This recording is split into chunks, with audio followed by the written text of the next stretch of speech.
pesan politik apa yang ada di balik presiden tidak duduk di samping wakil presiden? Pesan dari bapaknya, nanti kalau sidang, kamu duduk bersama Menko-Menko, kamu harus berani berhadapan, berani berseberangan. Jokowi mungkin juga sadar ya, mungkin Prabowo tidak menghendaki anakku. Wah. Kalau anakku nggak boleh bersama dia, ya anakku kan bisa sendiri. Karena itu keris mesti sudah ada di samping. Artinya Gibran ini sedang mencabut kerisnya di hadapan presiden. Siap untuk dicabut sewaktu-waktu. Apakah Gibran itu siapkah dia menjadi mahapatihnya Jokowi untuk bertempur menghadapi Prabowo? Wapres itu barangkali lebih dari sekedar panglima, toh. Gibran itu menjadi dirinya saja tidak bisa. Kamu bilang aja sama bapakmu, Pak, jangan maksa saya, wong saya juga nggak tahu. Mundur lebih terhormat. Apakah sikap Gibran ini mengganggu Prabowo sekarang? Dia itu boneka, Bung, karena kosong. Jiwanya lebih kosong lagi, kalau otaknya kosong, jiwa lebih kosong.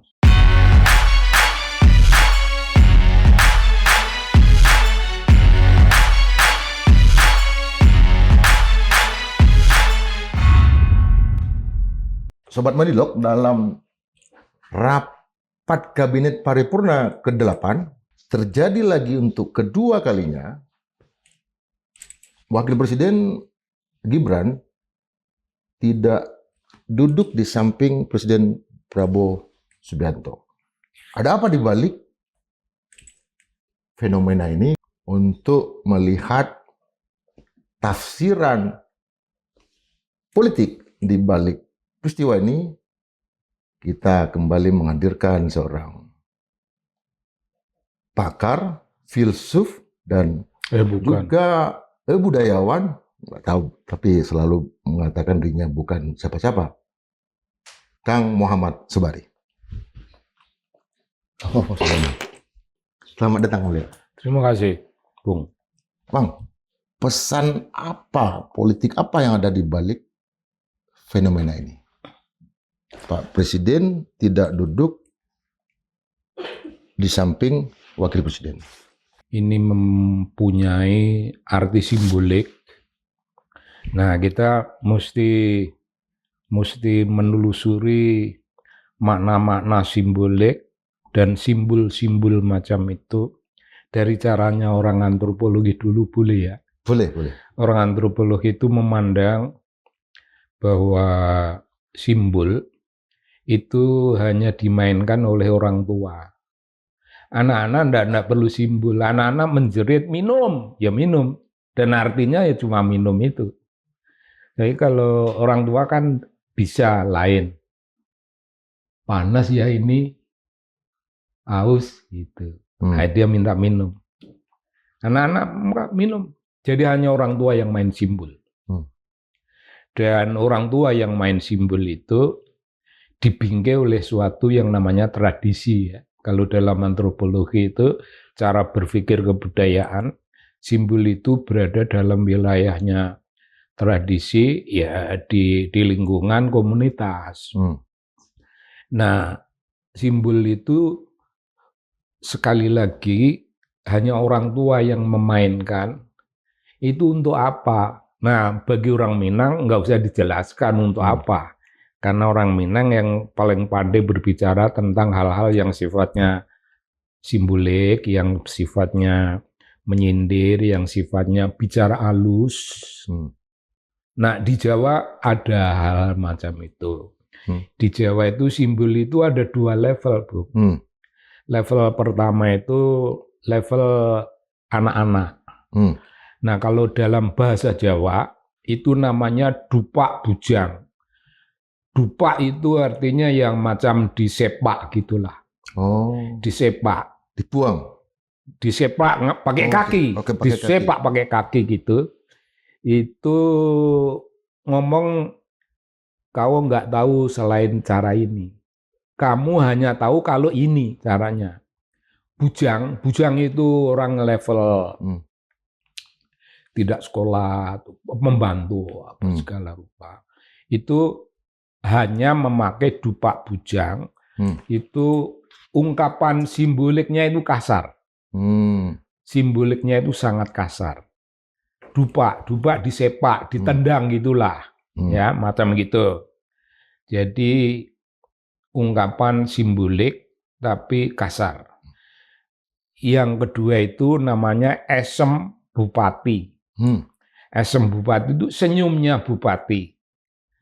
Kalau bupati itu ya tidak pula diartikan letter bupati. Itu letter apa namanya sebutan itu level atas. Bupati simbol atas. Senyum. Esem bupati itu artinya senyumnya bupati. Senyumannya udah tahu. Dia senyum gini itu apa artinya dia sudah tahu. Barangkali Pak Harto dulu yang suka senyum ya. Sebagai smiling general. Itu senyumnya itu orang semua kiri kanannya paham apa yang dimaksud. Ya. Nah, itu pada level simbol macam gitu. Ya. Nah, sekarang bagaimana orang ini duduk di tempat yang tidak semestinya. Ini atas inisiatif siapa? Mari kita mulai dari presiden dulu boleh ya? Boleh, dari presiden dulu. Kalau dari presiden itu artinya dikecilkan.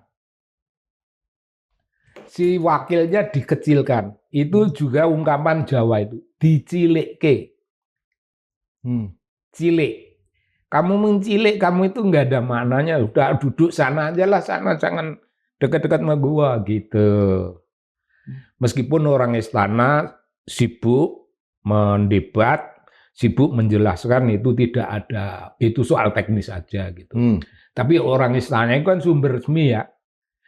Wartawan maupun kekuatan-kekuatan pemburu berita itu tidak begitu suka pada berita resmi.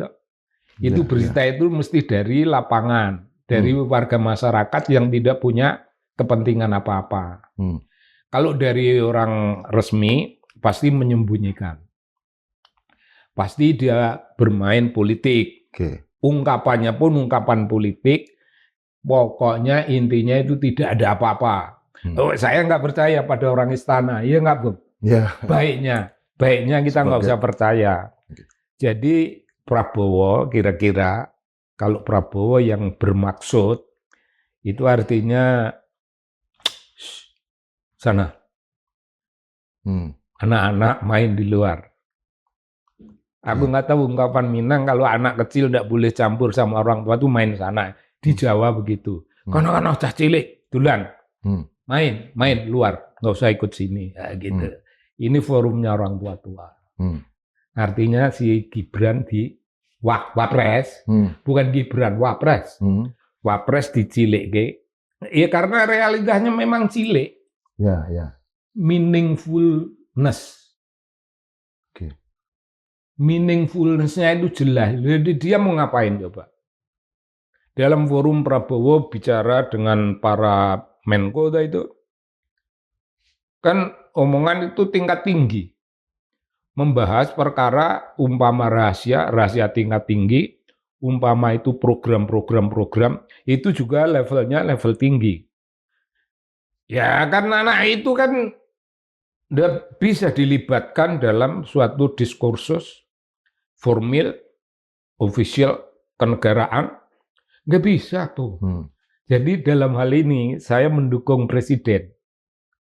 Benar itu. Presiden itu benar. Meskipun dulu bagaimana sejarah bergabungnya, sejarah terpilihnya itu soal lain lagi. Ini kita tunda dulu. Kenyataan sekarang nggak penting. Cah cilik ini. Di sana main. Kalau dari sisi Gibrannya sendiri? Kalau dari sisi Gibran sendiri, kan anak kecil tidak bisa main simbol. Jangan kon nggak ngomong simbol, ngomong konkret mengenai perkara. Sederhana, mana janjimu menciptakan 19 juta lapangan kerja? Kan dia nggak bisa jawab itu.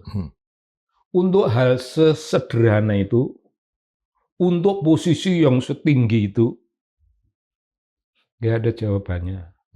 Jadi, Gibran itu dalam satu rumusan antara being dan becoming, itu dia tidak punya tempat. Being saja tidak, apalagi becoming. Becoming itu proses pertumbuhan manusia individual yang sudah mengerti tanggung jawab, mengerti segenap risiko kehidupan, dan mengertilah urusan-urusan yang namanya simbol. Being itu manusia yang gambarannya sudah kasarnya itu komplit, lengkap, paripurna, ya macam sempurna. Itu becoming. Apakah Gibran itu become vice president? Enggak. Dia bukan become, bukan menjadi, tapi dijadikan. Ada beda, Bung. Kalau become itu full, penuh responsibility, penuh makna, mengerti persoalan, dan urusan apapun dia paham. Itu orang yang namanya become. Become. Tapi kalau ini tidak become, tidak menjadi, dijadikan. Lah kalau orang dijadikan, pada level orang yang dijadikan, itu maka ketika dia berada dalam posisinya, di kursinya ya sanalah. Presiden sengaja atau tidak itu bermain simbol yang belak-belakan, simbol yang terang benderang, maksudnya. Apa Gibran juga ada kemungkinan untuk memilih posisi duduk itu? Dugaan saya pribadi tidak. Tidak, karena Gibran bukan tipologi orang yang punya kerendahan hati. Tidak punya. Untuk belajar rendah itu dia belum paham. Belum paham. Maaf, belum paham. Jadi dugaan saya itu barangkali ada pesan dari bapaknya. Kamu mesti begini, mesti begini. Nah, begini-begini itu antara lain. Begini itu apa? Kira-kira bisa ini. Apa? Kira-kira? Kamu begini-begini itu antara lain. Nanti kalau sidang, kamu jangan jejer. Jangan jejeran. Itu artinya apa? Kamu frontal. Berseberangan lah di tempat lain. Kamu duduk bersama Menko-Menko, itu realitas politiknya, wujudnya, ya wujud politiknya, itu kamu merendah, kamu menempatkan dirimu lebih rendah dari jabatanmu karena kamu berada di bawah bersama Menko. Kamu rendah, tapi rendah itu bukan rendah itu yang dimaksud. Kamu harus berani berhadapan. Berani berseberangan. Kan seberangan itu, Bu. Seberangan. Kalau harusnya kan jejeran. Ini seberangan. Dia disuruh berseberangan itu oleh bapaknya kira-kira macam gitu. Simbol. Kalau bapaknya sudah dewasa. Bapaknya sudah paham memainkan simbol-simbol. Ya begitu, bapaknya paham. Kan itulah urusannya. Artinya Gibran ini sedang mencabut kerisnya di hadapan Presiden? Belum setajam itu. Kerisnya disengkelit, ditaruh di bagian belakang, ini diputer, Bung. Diputer ke depan. Belum dicabut. Keris itu sudah di depan. Itu masa damai, keris itu hiasan. Hiasan, dan itu ya sebutannya tentu bukan hiasan. Itu penggunaan keris yang memang begitu cara Jawa. Artinya siap untuk bertempur berarti? Kalau sekarang ada di samping. Sekarang kerisnya itu ada di samping. Mempersiapkan diri untuk pertempuran? Siap untuk dicabut sewaktu-waktu. Siap pertempuran, siap berani apa. Karena begini, Bung. Jokowi itu simbolnya lembut. simbolnya lembut tapi itu dinyatakan belak-belakan. Prabowo Gibran 2009. Dia bolak-balik cerita itu kan. Kita semuanya mendengar itu. Bolak-balik Prabowo Gibran 2009. Tapi lama-lama Jokowi mungkin juga sadar ya. Mungkin Prabowo tidak menghendaki anakku. Wah.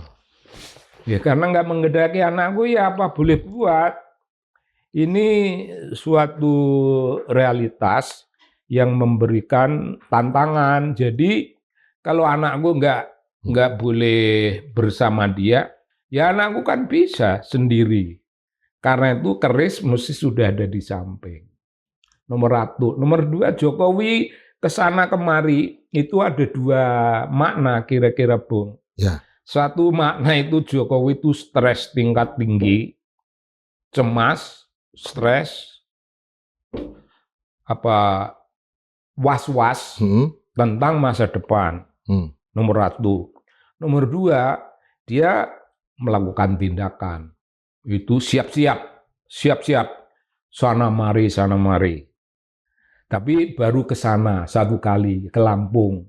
Dan itu pun maknanya apa? Sebuah kegagalan total.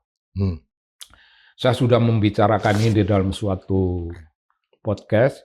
Simbol makna dari kunjungan Jokowi yang simbolik itu gagal total di Lampung. Karena itu mau ke Timur atau mau ke NTT, ya? ke NTT itu namanya ragu-ragu.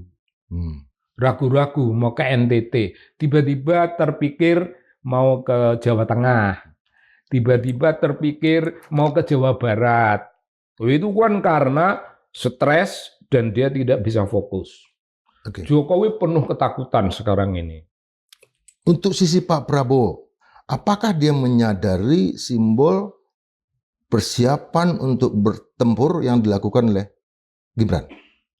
Kalau Presiden tidak sadar secara politik, secara akademis, tidak sadar secara belak-belakan, minimal Presiden punya common sense.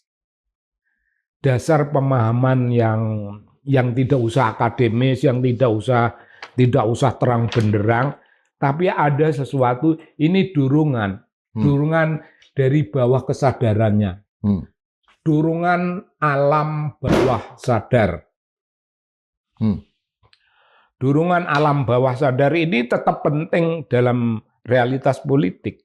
Karena itu tadi kan dia sebenarnya begini. Mungkin dia begini menyilikkan, mengecilkan. Itu pun barangkali kalau Prabowo tidak sadar, tapi paling tidak lo jangan dekat-dekat sama gua. Lo jangan dekat sama gue. Artinya lo tuh tahun 29 lo ngapain juga lo? Ngapain juga gua sama lo? Gue bergantung sama akar lapo. Kan Prabowo bergantung pada akar lapo. Akar lapo itu kan Jokowi. Bergantung ke Gibran itu artinya bergantung ke Jokowi. Jokowi itu akar lapo. Kenapa bergantung pada akar lapo? Bergantung lah. Bukan akar, dahan. Bergantung tidak bisa di akar ya. Bergantung itu di dahan. Dahan yang udah lapo. Ngapain? Lapo ini gue menggantung ini rontok. Jadi gue nggak bergantung sono. Bergantung ke tempat lain. Cari pasangan yang fresh. Yang segar. Berarti menjelang 2 tahun ini sudah makin terlihat bahwa hubungan Jokowi dan Prabowo ini udah benar-benar renggang dan putus. Prabowo tempo hari tapi awal-awal dia memerintah itu dia juga bilang orang ini ingin memisahkan saya sama Pak Jokowi. Saya pisah. Kenapa orang gitu? Lalu berteriak hidup Jokowi itu kan tempo hari ya. Ini bukan karangan tuh, Bu. Ini kan fenomena itu membahas barang yang terlahir, barang yang ada. Dia begitu. Tapi Prabowo itu juga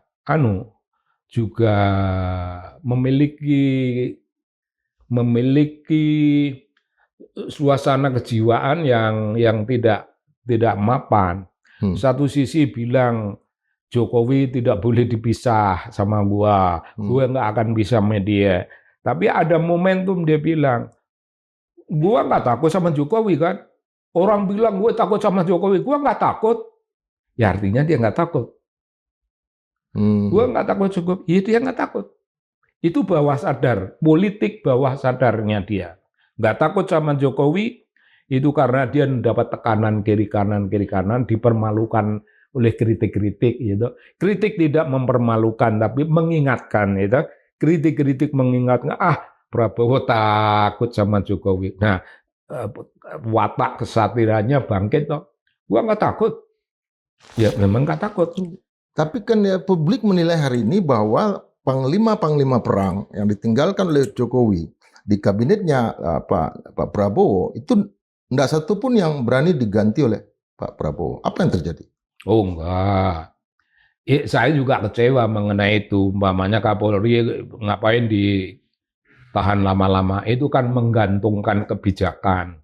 Kelamaan itu punya makna pula. Kelamaan itu artinya ada orang yang masih memanggul secara belak-belakan, terang benderang, memanggul agenda politik Jokowi. Dipanggul, ada yang menerapkan, ada yang membackup. Gua manggul mandat Jokowi, mandat politik. Tapi di sini mandat itu saya mengartikannya ambisi. Ambisi itu masih tidak apa-apa secara psikologi. Tapi ambisi itu agak berlebihan sehingga kita menggambarkan Jokowi itu ambisius. Itu menjadi penyakit kalau ambisius. Dan saya agak lebih belak-belakan lagi, Jokowi itu serakah. Kalau ambisius dan serakah itu artinya Jokowi juga tidak tahu siapa dirinya.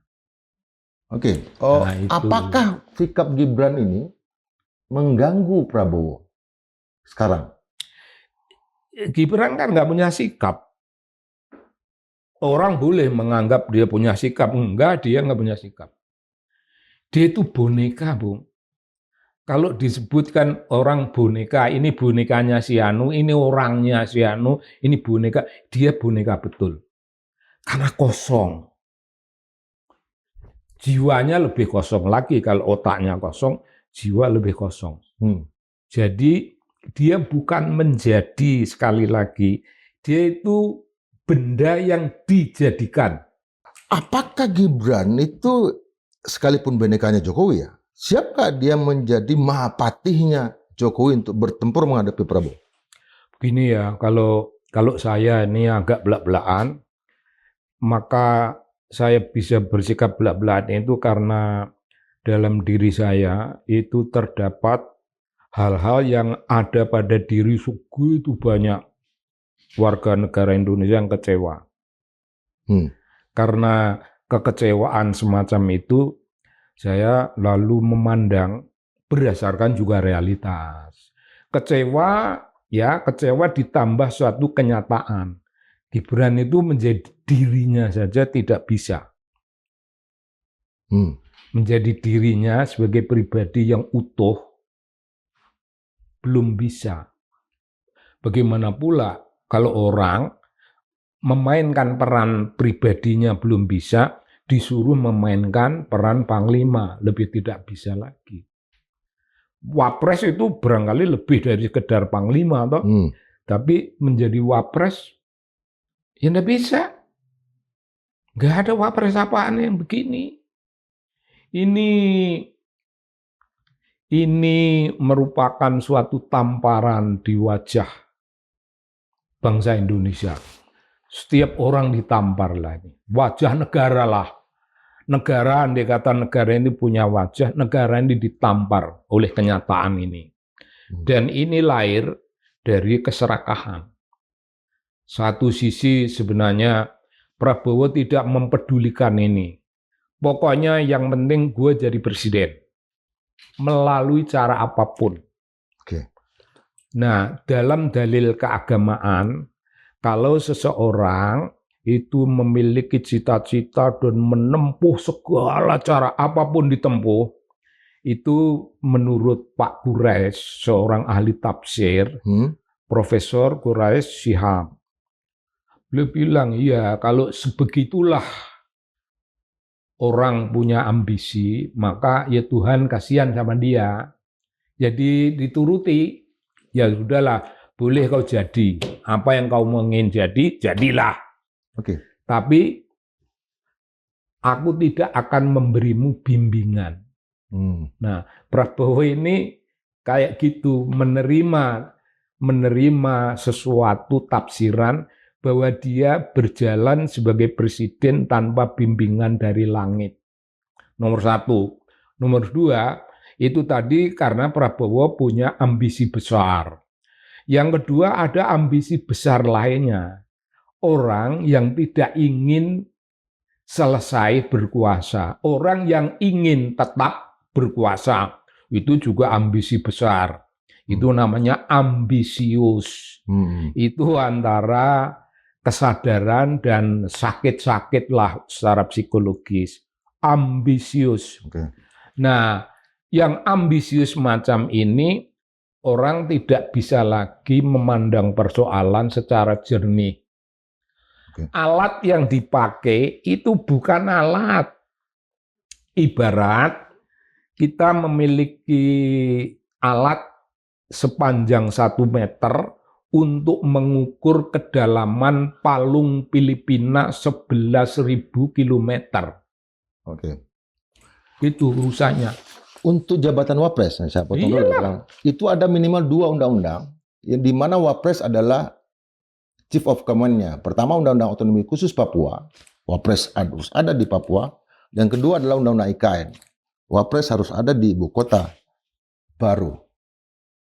Kenyataannya Gibran hari ini tetap ada di ibu kota. Tidak melakukan peran sebagai perangkat, sebagai wakil presiden, baik di Papua atau IKN. Apa komentar dari Kang Sobari? IKN dilupakan dulu boleh ya? Oke, lupakan. IKN itu nggak relevan lagi kan? Ya. Nggak relevan itu karena Presiden Prabowo membuatnya tidak relevan. Ya Kang Sobari bilang ya oke. Iya, ya aku yang menganggap gitu. Kayaknya dia nganggap nggak relevan. Ya. Gua masih senang di Jakarta. Gua ngapain ke sono? Nah, tinggallah di Jakarta. Karena orang pejabat tertinggi yang memiliki tanggung jawab untuk memanggul mandat yang dilimpahkan dari Jokowi, dia nggak mau panggul, dia letakkan, IKN menjadi tidak relevan sama sekali, hilang. Prabowo membuat itu hilang. Itu dari satu sudut, beberapa orang bertepuk tangan lah itu. Bertepuk tangan. Tapi apakah Prabowo bangga ditepuk tangan itu, saya itu tidak pernah tahu. Ya Prabowo ya begitu. Nomor 2 mengenai Papua. Nah, kalau si Gibran nggak ke Papua, barangkali memang anak itu juga nggak tahu bahwa ada undang-undang itu, bahwa dia memiliki suatu tanggung jawab untuk berada di tempat di mana suatu posisi strategis akan ditempati oleh dia. Itu undang-undang loh, itu mandat undang-undang toh. Dia nggak mau. Nah kalau nggak mau kan itu urusannya siapa? Masa urusannya Menko? Tidak. Apa urusannya menteri? Tidak. Ya urusannya presiden. Dan DPR. Yuk ada ini aturan. Yuk di sono. Kenapa di sini? Taruh sono. Tapi itu sekali lagi ada invisible hand yang mengatur itu. Jangan mau ke Papua. Tetap kamu di Jakarta. Kalau di Papua, kamu itu dengan kata lain, secara halus kamu disingkirkan. Kamu itu sudah anak yang tidak penting, dibikin menjadi jauh lebih tidak penting lagi. Kamu itu ada, tapi dianggap tidak ada. Adamu sama dengan tidak adamu. Ya di Papua makin tidak ada. Bapaknya melawan undang-undang. Apalagi dengan begitu banyak masalah ya. Apalagi dengan begitu banyak ancaman. Sebenarnya ini anak dijadikan payung oleh bapaknya. Dijadikan payung perlindungan dari aneka macam kemungkinan-kemungkinan. Orang akan menelusuri ini. Akan banyak. Hal ini sudah dibicarakan orang lah. Semua orang membicarakan itu, ahli-ahli bicara. Jadi sebaiknya kita tidak fokus ke situ. Ketika Mensesnek mengatakan bahwa ini masalah teknis semata-mata, berarti ada juga tafsiran bahwa memang subjek wakil presiden dalam hal ini, bahkan Gibran, itu sama sekali nggak dianggap penting untuk diatur secara protokol kenegaraan. Benarkah begitu? Kalau Seknek juga mulai berpendapat semacam itu, maka itu makin keren. Resistensi kepada Jokowi itu makin keren. Ya kalau resistensi keren itu ya tidak tepat. Makin kuat. Meskipun itu simbolik. Seluruh perlawanan itu kan masih agak simbolik sekarang ini. Tapi simbol itu makin kentara, makin jelas. Nah, simbol yang tidak jelas itu namanya ekspresif simbol. Ya, tidak lagi simbol jadinya. Belak-belakan.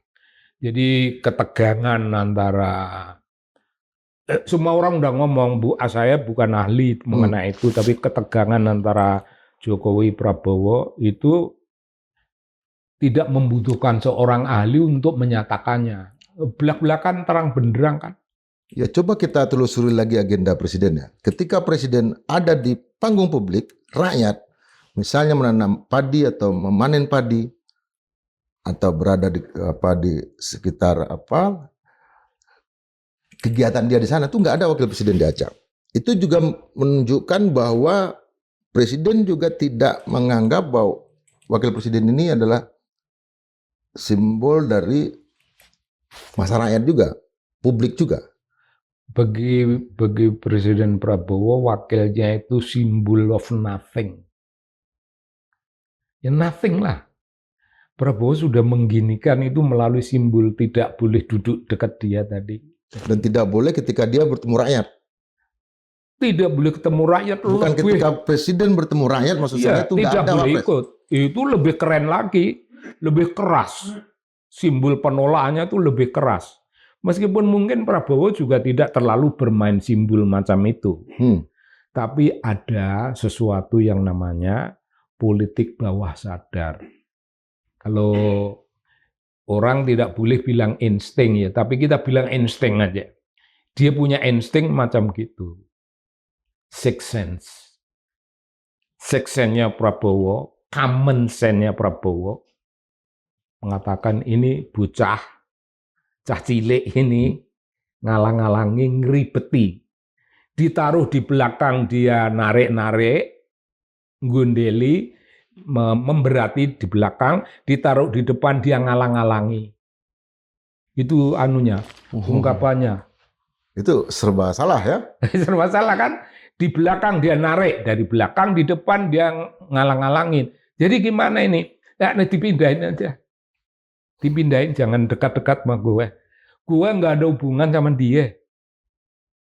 Tugas-tugas gue harian itu nggak ada hubungan dengan tugas dia. Tugas gue.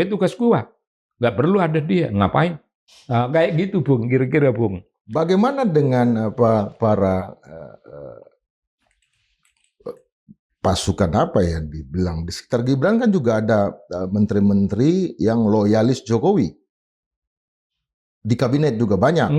Itu bagaimana nasibnya juga di mata Prabowo? Ntar dulu, Bung. Mesti hati-hati nih. Pratikno misalnya? Enggak usah. Oke, enggak usah sebut. Sebut enggak apa-apa. Ya, saya nanya. Sebut aja enggak apa-apa. Tapi maksudku, jangan salah. Prabowo aja bagi Jokowi, itu loyalis Jokowi, jangan salah. Oh, oke, saya setuju itu. Kalau Prabowo saja loyalis Jokowi, according to Jokowi, tapi itu kan dulu Oh, itu maksudnya. Oke. Itu kan dulu waktu kau presiden. Begitu kau tidak presiden, yang namanya si Bahlul aja belum tentu ditanya. Lul, masih kau bilang itu Raja Jawa? Bahlul bilang, bukan Pak, bukan. Itu dulu Pak. Bahlul kira-kira akan gitu loh Bang. Bahlil. Oh ya Bahlil. Mengapa Bahlul? Bahlil. Nah, dia akan bilang gitu kira-kira.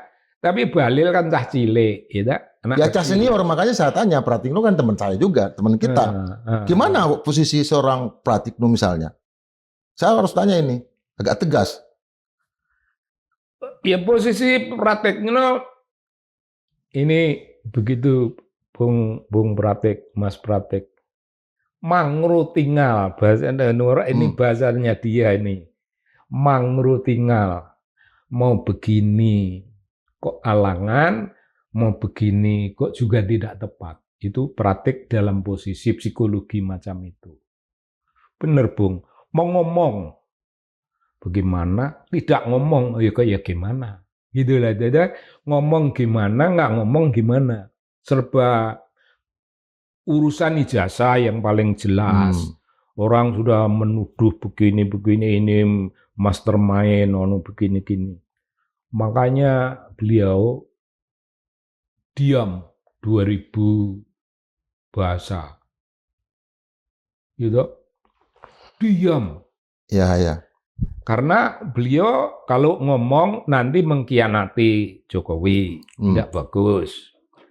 Kalau tidak ngomong, ya kok seperti tidak enak sama Pak Prabowo. Antara ngomong sini salah, ngomong sini salah. Jadi dia berada dalam posisi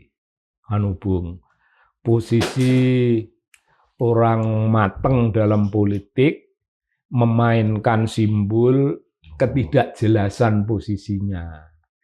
Main simbol tidak jelas. Si ini maunya apa? Tidak jelas. Orang-orang zaman dulu keren, itu sering membuat hal-hal yang ini nggak jelas supaya publik bingung. Tapi kalau saya nggak bingung, saya nggak melihat orang yang tidak mau ngomong, orang yang diam. Saya paham, dia tidak berani ngomong. Tapi dia cuma satu. Kan ada yang lain juga. Ada kekusutan nggak? Kalau menjelang 2 tahun nih, kekusutan di tubuh kabinet nggak, Kang Sobari lihat? Saling temali nih. Ada Pratikno, ada si A, si B, si C. Atau mereka saling berkonspirasi? Tadi yang Anda bilang, kan banyak orangnya Jokowi masih ada di kabinet. Yaitu pikiran Jokowi itu sebutannya menanam orang. Ditanam di sana supaya kapanpun gue selamat. Iya. Itu secara politik betul. Tapi betul kapan? Karena apa yang betul itu kan betul itu tergantung pada tempat, tergantung pada waktu. Waktunya berubah, yang betul itu berubah. Tempatnya berubah. Betul itu di satu tempat, tapi ketika tempatnya berubah, beda lagi. Jadi Jokowi mengasumsikan dunia ini apa adanya terus-menerus akan sama. Dunia ini bisa well control oleh dia, di tangan dia. Asumsinya gitu, asumsi yang dibangun di atas apa yang namanya ambisi berkuasa. Dan dia menduga misalnya Prabowo itu gampang dikalahkan, dia bilang gitu. Artinya Prabowo dianggap tidak mengerti apa-apa, dia keliru. Prabowo punya naluri politik, Prabowo punya naluri kepemimpinan sendiri.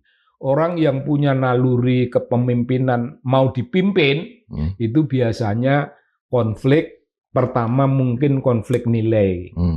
Gitu. Konflik nilai dan konflik kepentingan. Oke. Gitu. Kita Nah, masih ingat ya. Itu masalah. Ya. Itu masalah yang Jokowi tidak mungkin bisa memecahkan. Itu yang membuat Jokowi ruwet, runyem, cemas. Kita masih ingat dulu ketika Prabowo ke luar negeri, sejumlah menteri melapor ke Solo, ke rumah Jokowi, ke Jokowi. Sekarang hampir tidak ada adegan seperti itu. Apakah mereka melapor ke Gibran? Enggak lah.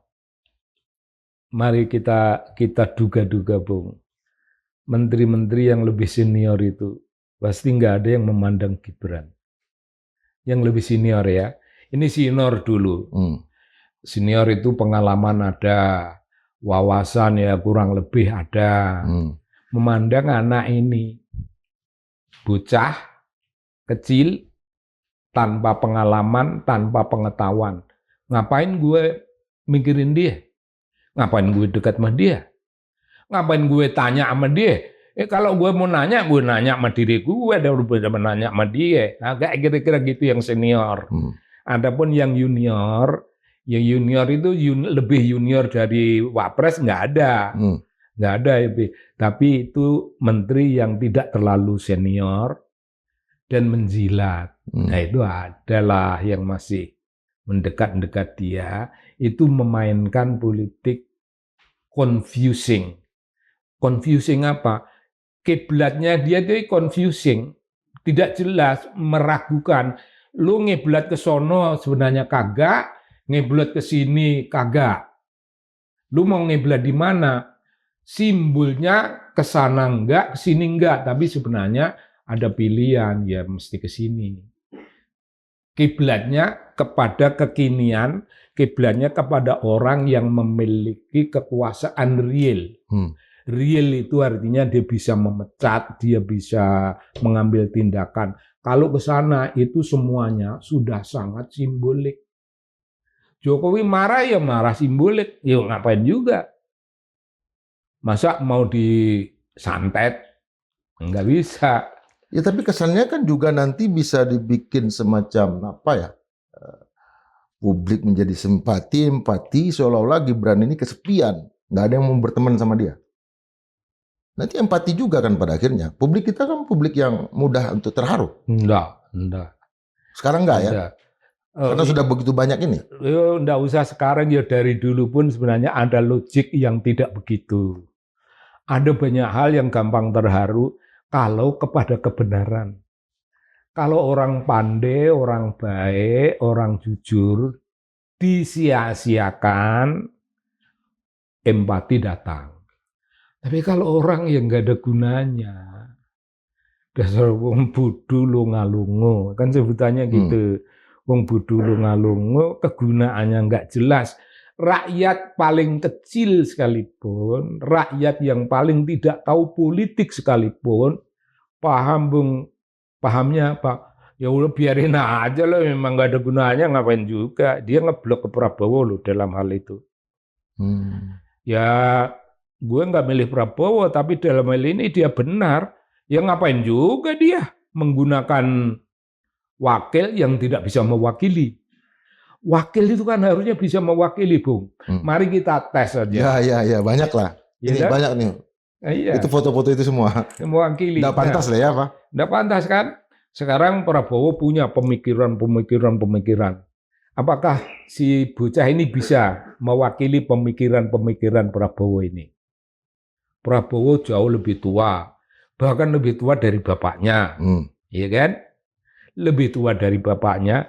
Prabowo punya pemikiran, lepas dari apapun pemikirannya, termasuk pemikiran yang keliru tentang MBG umpamanya. Suruh Gibran ngomong MBG. Ayo, Bran, MBG ini gimana? Lu mewakili gue dah. Ya milih matilah dia daripada mewakili. Apa yang mau dia katakan, Bung? Program yang banyak kelirunya dan program yang sudah dibuktikan oleh publik ini keliru. Sekarang lo lurusin. Prabowo masih bisa ngelurusin kan? Masih bisa lying with statistics. Ya. Prabowo itu kan senang itu. Ya, ya. Sekian persen rakyat begini persen, angka. Prabowo itu ditipu oleh orang kiri kanannya dan orang-orang pemimpin-pemimpin yang mengandalkan angka, memang pemimpin yang tidak terampil berpikir kualitatif. Pemimpin yang mengandalkan angka ya boleh saja, angka memang semua orang perlu angka untuk membuktikan. Oke. Nah, tapi kalau orang hanya berdiri pada lapisan angka dan angka itu pun disodorkan orang lain untuk menjerumuskan, wah dia makin terjerumus. Kalau dia punya dimensi kualitatif dalam memikirkan persoalan apapun, ada dimensi kualitatifnya. Waktu disorongkan kepadanya data, angka, statistik, Prabowo bilang, apa ini benar? Nalarku secara kualitatif mengatakan ini, tapi kok ini kuantitasnya gini. Dia bisa gitu. Nah ini namanya lying with statistics.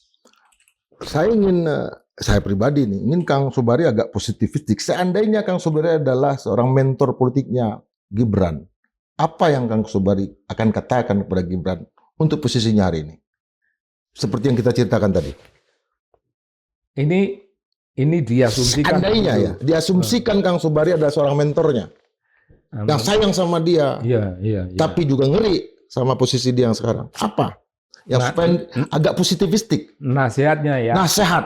Nasihatnya gini, Bran, kamu itu nggak tahu apa-apa, jadi kamu sekarang ini posisimu wakil presiden itu, kamu bukan menjadi, kamu dijadikan. Jadi gini, Bung. Bambu itu bisa dijadikan dinding. Bambu kan tidak bisa menjadikan dirinya sendiri. Bambu tidak bisa menjadi. Bambu dijadikan dinding bambu. Dijadikan. Nah, karena saya berangkat dari realitas konkret, kualitatif semacam itu. Nah, realitas konkret dengan penilaian kualitatif itu artinya ngomong tentang hakikat terdalam. Nah, saat dia bilang, ya udah Bran, kamu ngalah saja. Sekarang kamu udah usah jadi presiden, kamu mundur saja. Wakil presiden maksudnya? Wakil, kamu jadi wakil presiden, kamu mundur aja, wong kamu nggak bisa. Kamu bilang aja sama bapakmu, Pak, jangan maksa saya, wong saya juga nggak tahu. Mundur lebih terhormat. Jadi begini, Bung, saya dengan pertanyaan Anda ini ingin menjawab seorang termul. Seorang termul itu ngomong ada, ngapain orang gelar doktor? Nggak usah gelar doktor, ini wakil presiden. Tunggu dulu, ini termul yang tidak mengerti kehidupan. Tidak mengerti makna kehidupan yang hakikiyah. Yang hakikiyah, memang kalau orang mendapat gelar doktor, mesti bercita-cita jadi wapres. Atau mesti bercita-cita jadi menteri. Tidak. Orang yang menjadi doktor itu untuk menjadi ahli. Dan bahagia dalam keahlian itu. Dia berada di tempat paling terhormat karena doktor menempati tempat paling ahli. Menjadi menteri bukan tempat ahli, itu jabatan politik. Jadi dia mengabaikan arti sekolah. Dia mengabaikan arti pendidikan, itu termul goblok. Gitu. Mengartikan sekolah tidak penting, nyatanya ini nggak bisa. Gue tanya loh, berapa orang yang bisa begitu? Dari berjuta-juta rakyat Indonesia, berapa orang goblok yang bisa menjadi pejabat? Sedikit toh. Yang punya link, yang punya pelindung. Bisa jadi ini. Karena ada yang bawa. Sekarang kalau nggak ada yang bawa, nggak ada kaitan, lu jadi apa? Gibran bukan hanya Jokowi atau anak Jokowi tapi Jokowi nggak jadi presiden. Bisa Gibran jadi bupati, jadi wali kota. Kan nggak bisa. Nggak bisa. Jadi wali kota kemarin itu kan ibaratnya ngerebut. Ya. Ngerebut jabatan, ngerebut kesempatan orang lain. Tempo hari itu. Wali kota loh, Bung, itu rendah. Tapi untuk Gibran itu ketinggian. Kalau orang kayak kita ya rendah lah wali kota. Bagi kuah pemikiran ya, bukan kuah jabatan, kita nggak mikirin jabatan. Gibran jadi camat itu masih ketinggian. Oke. Pertanyaan terakhir nih, pesan untuk Pak Jokowi sendiri terkait dengan Gibran, apa yang Kang Sobari mau sampaikan ke Pak Prabowo nih? Lihat ke sini. Silakan terus melakukan tindakan-tindakan penuh kecemasan itu. Lakukan tindakan-tindakan frustrasi itu terus-menerus untuk membuktikan bahwa di ujung perjalanan, di akhir semua tindakan itu, semuanya adalah big zero. Seluruh tindakan Jokowi itu akan berakhir menjadi big zero. Oke. Bukan meaningful. Zero. Bukan meaningful. Itu meaninglessness. Meaninglessness. Secara apapun, secara politik ya nggak dapat apa-apa. Dia akan ngangkat partai apa ini? PSI. Solidaritas ya. Ini juga penting, Bung. Partai kok urusannya cuma solidaritas. Solidaritas itu bukan sesuatu yang ideologis loh itu. Itu urusan perkawanan hari-harian itu. Kalau pakai nama demokrasi, wah jelas itu simbol lah itu. Ideologi ya ini demokrasi. Persatuan bangsa misalnya PKB itu apa?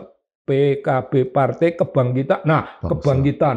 Bangsa itu bangkit, dibayangkan bangkit. Ideologi, Bung. Ideologi besar itu. Partai Amanat Nasional. Amanat nasional, wah keren Bung. Karena ini negara demokrasi, negara kerakyatan. Yang memberi amanat bukan pemimpin, yang memberi amanat bukan presiden, tapi rakyat. Simbol Bung, ideologi Bung itu. Tapi lu PSI kan didirikan anak-anak kecil-kecil itu. Kecil-kecil itu pertama sekolahannya agak kurang. Beberapa pintar-pintar, tapi kalau dilihat dari mayoritas pasti menjadi agak kurang. Pengalaman lebih kurang lagi. Kemampuan merefleksikan gagasan untuk jauh ke masa depan tidak ada. Lalu cukuplah bahagia dengan apa yang seadanya.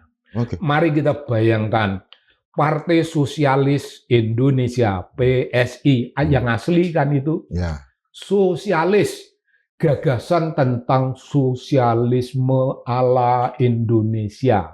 Partai Murba, Musyawarah Rakyat Maya. Keren. Kalau sosialisme menurut Islam, masih keren. Minoto, ya. Sosialisme menurut apa-apa. Pokoknya sosialisme itu relevan bagi kehidupan rakyat. Tapi solidaritas, Bung. Ya mari kita permalukanlah kawan-kawan yang mendirikan partai itu. Malu. Nanti kita bicara partai. Dan Jokowi tidak mampu membenarkan ini. Dan ada satu lagi, saya ingin menekankan lagi. Mengubah simbol. Aku sudah bikin, gajah itu simbol kehancuran. Surat Al-Fil. Tentang tentara gajah, tentang Raja Abraha yang mau menghancurkan Ka'bah, dialah yang hancur kena sijil. Oke. Makasih Kang. Kita ngomong Gibran tapi dapatnya gajah. Dapatnya kehancuran. Oke. Sobat Madilog, tentu menelusuri pemikiran Kang Sobari itu menelusuri banyak sekali buku yang dia tulis, esai yang dia tulis, taklimat, tapi orangnya tetap mengaku bukan seorang ahli. Cuma kita tetap mampu untuk menangkap pembelajaran apa yang disampaikan oleh Kang Sobari sebagai empu dalam berbagai macam peristiwa politik nasional akhir-akhir ini. Sampai jumpa dalam edisi berikutnya. Kan. Terima kasih.